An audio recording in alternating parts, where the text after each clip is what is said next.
عثمان من كان يسهر ليله في ركعة وترا فيكمل ختمة القرآن.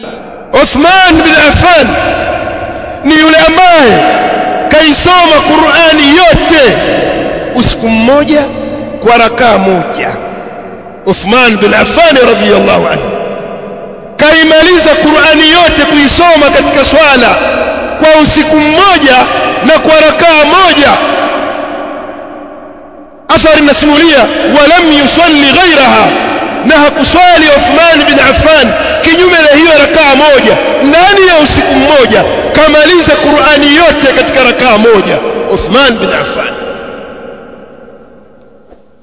Na huyu ndiye ambaye Ibn Umar radhiyallahu anhu anasema wakati akisoma kauli yake Allah subhanahu wa ta'ala, Ibn Umar amman huwa qanitun anaa al-layli sajidan wa qa'iman yahdharu al-akhirah wa yarju rahmat rabbih.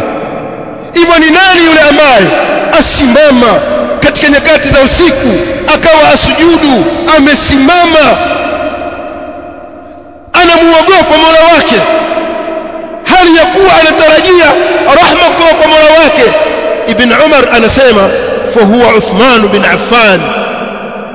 Aya hii inatabiki kwa Uthman bin Affan radhiyallahu anhu. qalahu ghayru wahidin min as-sahaba wat-tabi'in.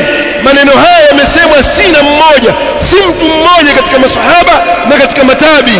Ikisomwa aya hii wao walikuwa wanajua ni nani azungumzwa katika aya hii. Uthman bin Affan radhiyallahu anhu.